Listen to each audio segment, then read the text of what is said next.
시편 116편은 정확한 저자는 누구인지는 확정하기 좀 어렵다 합니다. 하지만 다윗이 아닐까 이렇게 추정하고 있는 시인데 누가 저자인지는 확신하진 않지만 그래도 확실한 것은 무엇이냐면 이 저자가 개인적 구원을 체험한 사람이었다라는 것이죠.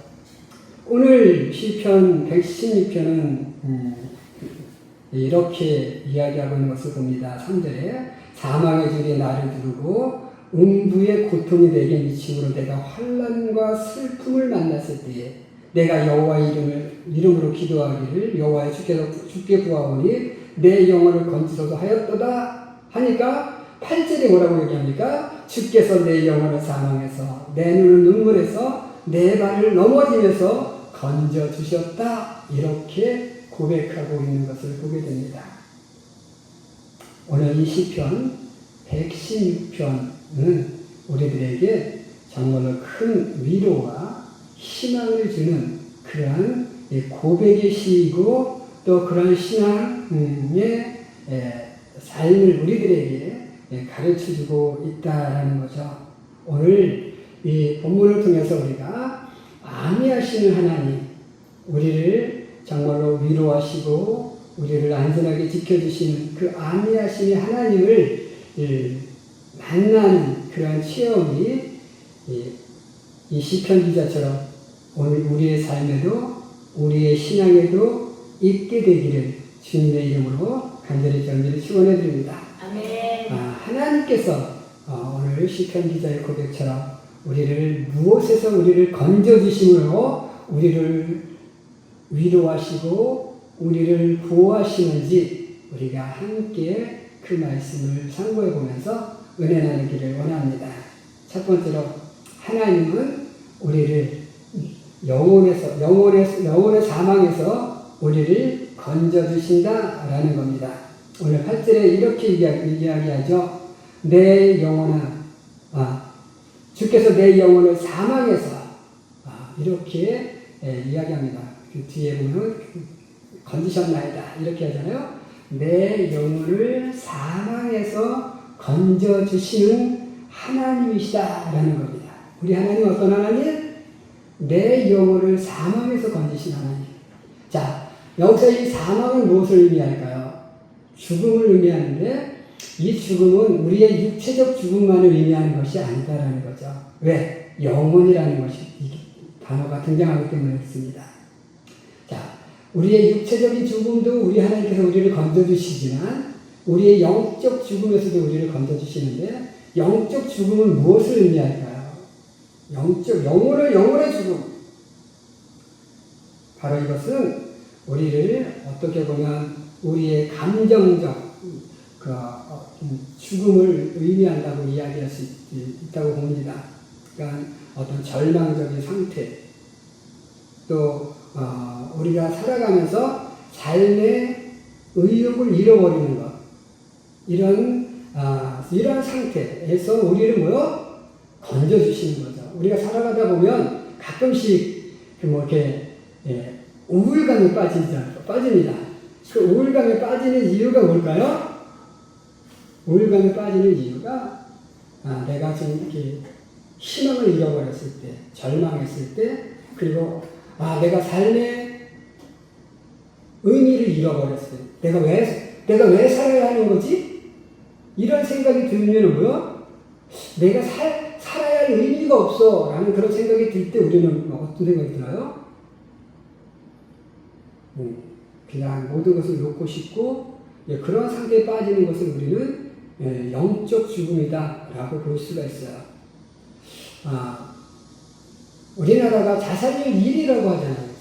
우리나라가 자살률 1위에 해당하고 있는데 이렇게 보면 사람들이 뻑 하면 그냥 자살하려고 합니다.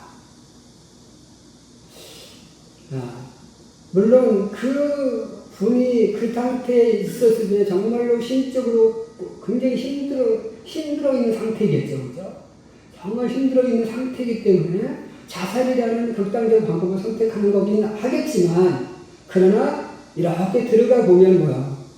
그 상태, 그 심적 상태로 들어가 보면 그 사람이 그동안 내가 이렇게 살아왔는데 그 살아온 삶의 의미를 잃어버리게 되는 순간으로 죽음을 선택하는 거죠. 고위공직자 이런 사람들이 뭐 이렇게 뭐 검찰의 조사를 받으러 가는 순간에 갑자기 자살해버리는 그런 경우를 많이 보게 되는데, 바로 우리가 이렇게 어떤 삶의 의미를 잃어버렸을 때 우리는 이렇게 자살이라는 죽음을 선택하게 되는데, 바로 그러면 우리의 삶의 희망을 잃어버리는 상태를 하나님께서 뭐요? 그런 상태에서 우리를 건져주신다는 거죠. 아, 내가 왜 살아야지? 내가 정말로 절망에 빠져 있을 때, 그런 상태에 있을 때 우리를 그 절망의 상태에서 우리를 건져주시는 분은 바로 우리 하나님이시다.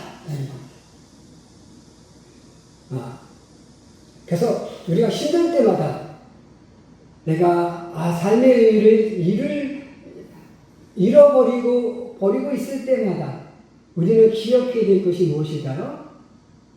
하나님의 보호하심이다.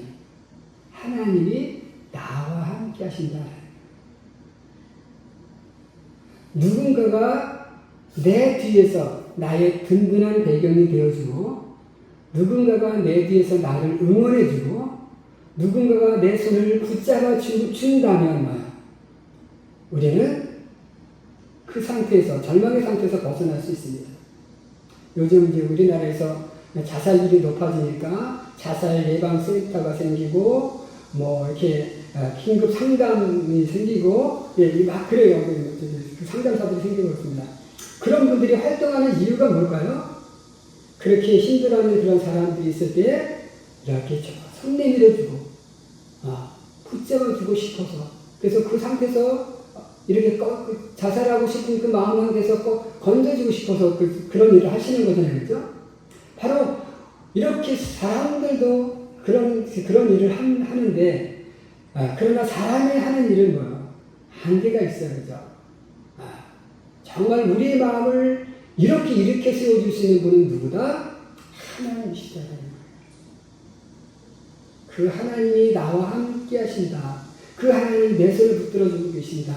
라는 그런 믿음이 생길 때 우리는 그 절망의 상태에서 일어설 수 있고 벗어날 수 있고, 그래서 우리는 영혼의 죽음의 상태에서 건지심을 입을 수 있다라는 것을 기억하시고, 오늘 우리 사랑하는 여러분, 오늘 하나님이 나와 함께 하심을 믿고 시편 기자처럼 주께서 내 영혼을 사망에서 건져주셨나이다 라고 고백할 수 있는 그런 우리 귀한 사랑하는 성도들의 삶이 될 수 있기를 주님의 이름으로 간절히 축원해 드립니다. 아멘. 두 번째로, 하나님은 우리를 무엇으로부터 건져주시는가? 그래서 우리를 안위하시는가?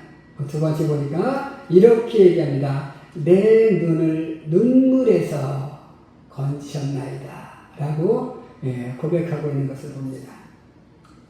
우리의 삶은 어찌 보면 고난의 연속이고, 또 우리의 삶은 슬픔의 연속인 삶이 때가 참으로 많이 있는 것을 보게 됩니다. 이래서 마음 아프고 저래서 마음 아프고, 일이 이렇게 앉아서 마음이 슬프고, 또 내 몸이 이렇게 아파서 슬프고, 때로는 밤에 잠 못 들어서 슬프고, 내가 어디 가고 싶은데 갈 수 없어서 슬프고, 또 내가 뭐 갖고 싶은데 갖지 못해서 슬프고, 참 이렇게 슬플 때가 참 많이 있어요. 그죠? 그래서 우리의 눈에서 눈물이 마르기가 쉽지 않는 그런 우리의 삶이라는 것입니다.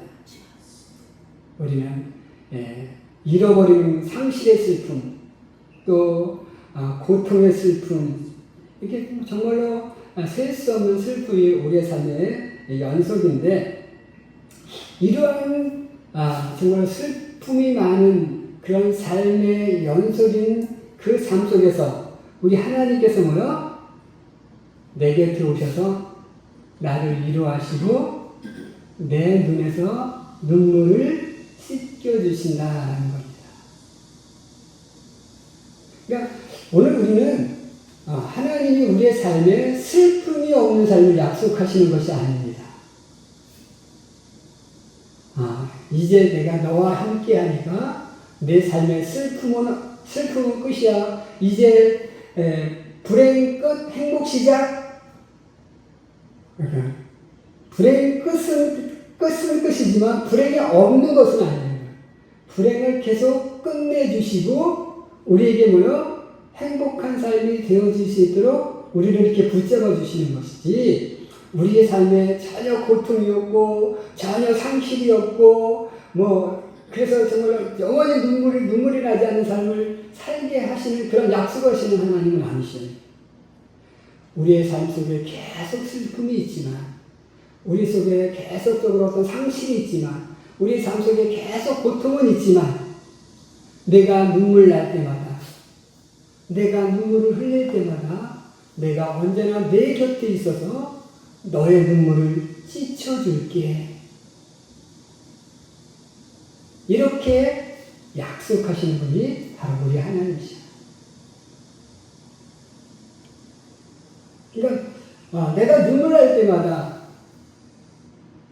내가 고통스러워 눈물을 흘릴 때마다, 내가 무엇을 잃어버려서 슬플 때마다 하나님께서는 언제나 내 곁에 계셔서 내 손을 꼭 잡아주시고 다시 회복시켜줄게. 다시 원위치 만들어줄게. 내가 더 큰 것으로 너에게 줄게. 이렇게 말씀하시며 위로하시며 내 눈에서 눈물을 씻어주시는 그 하나님, 그분이 바로 우리 여호와 하나님이신 줄 믿으시고, 슬플 때마다, 눈물이 날 때마다, 내 삶이 고통스러울 때마다 내 눈에서 눈물을 씻겨주시며 내 손을 꼭 잡아주시며 나를 위로하시는 그 하나님이 우리 곁에 언제나 나를 지키고 있음을 믿으시고, 그 하나님 안에서 정말로 안위하심을 얻는 우리 귀한 성도들의 삶이 될 수 있기를 주님의 이름으로 간절히 축원해 드립니다. 아멘. 마지막 세 번째로, 우리 하나님은 우리를 무엇으로 건져주시는가? 마지막 8절에 보니까 이렇게 이야기합니다. 내 발을 넘어지면서 건지셨나이다. 이렇게 이야기합니다. 하나님께서는 우리의 발을, 내가 이렇게 내 발이 넘어질 때마다 하나님께서는 나를 지켜주시는 것이죠. 자, 우리의 삶은 어찌 보면 연속의 슬픔의 삶이기도 하지만 또 연속적인 넘어짐의 삶이기도 합니다. 넘어진다는 것은 무엇을 의미할까요? 우리가 걸어가다 길에서 자빠지는, 돌불에 걸려서 자빠지고 하는 그것이 아니라 내 삶의 넘어짐을 이야기합니다. 그러니까 내 삶이 쓰러질 때마다, 내가 실패로 인해서 좌절하고, 또 믿었던 사람에게 배신을 당하고, 또 계획했던 일들이 좀 삐끗해서 잘 안 되고, 그럴 때마다 우리는 마치 내 인생이 뭔가 이렇게 꼬이고 저주받은 것처럼 그렇게 느껴질 때가 있어요. 하지만 그렇게 우리가 실패하고 좌절하고, 그래서 정말로 이렇게 내 인생을 포기하고 싶을 만큼 그렇게 절망스러운 상태로 우리가 넘어질 때, 그때마다 우리 하나님께서 또 역시 내 곁에 계셔서 나를 붙잡아 주시고 나를 일으켜 주시는 그 분이심을 이야기한다는 겁니다. 우리가 넘어질 때마다 내가 계획했던 일이 안 돼서 좌절할 때 하나님께서는 아니야, 다시 일어설 수 있어. 또 사람에게 배신당하는 거야. 그래, 이 사람한테는 배신당했지만 나는 여전히 내 곁에서 너와 함께 있어. 이렇게 위로하시면 뭐야? 내가 삶을 포기하지 않도록 나를 지켜주시는 하나님입니다. 다윗의 삶을 보면 어때요? 다윗은 정말로 위대한 왕이기도 했지만 정말 그의 삶은 파란만장한 삶이었잖아요. 그렇죠?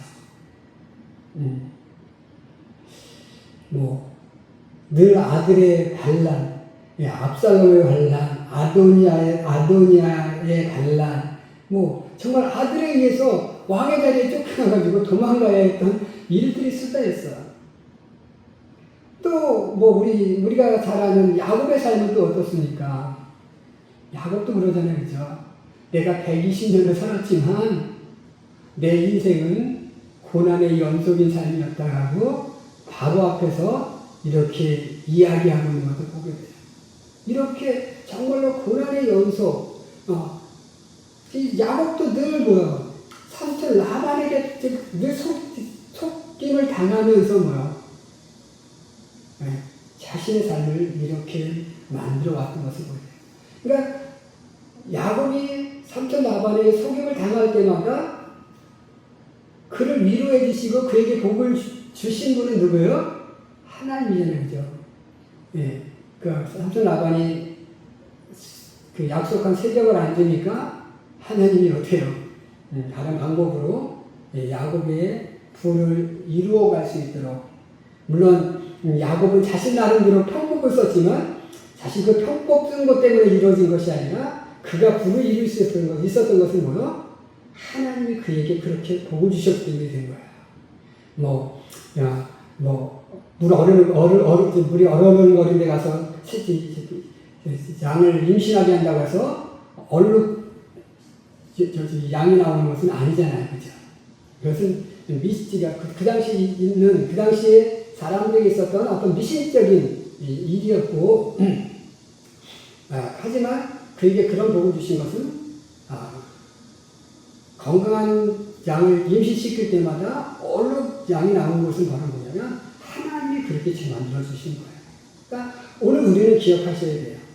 내가 힘들 때마다, 내가 사람들에게 배신당할 때마다, 그래서 내 마음이 아플 때 나를 위로하시고 나에게 복을 주시고 나를 건져주시는 분은 바로 하나님이시다. 오늘 다윗은 그것을 고백하고 있는 거예요. 내가 이렇게 많은 어려움이 있었지만, 내가 사람들에게 배신당하고 믿는 사람들에게 배신당하고 그랬지만, 그러나 그 모든 것 속에서 나를 건져서 나를 이만큼 살아갈 수 있게 해주신 것은 바로 하나님이 내 발을 넘어짐에서 건져주셨기 때문이다 라고 고백하고 있는 것을 기억하시고, 오늘 우리도 정말로 살아가면서 우리 삶 속에 정말 많은 고난이 있을 수 있습니다. 오늘 시편의 고백처럼 사망의 줄이 나를 두르고 음부의 고통이 내게 미치고 환난과 슬픔을 내 앞에 다가올 때 그 속에서 정말로 내 영혼을 사망해서 내 눈에서 눈물을, 내 발을 넘어지면서 건져주시는 분은 바로 여호와 하나님, 우리 하나님이신 줄 믿고 그 안에서 정말로 힘을 얻고 그 안에서 정말로 희망을 얻고 그 안에서 소망을 얻어서 정말로 힘차게 하루하루의 삶을 살아가는 오늘 우리 모두가 될 수 있기를 주님의 이름으로 간절히 축원해 드립니다. 기도하겠습니다.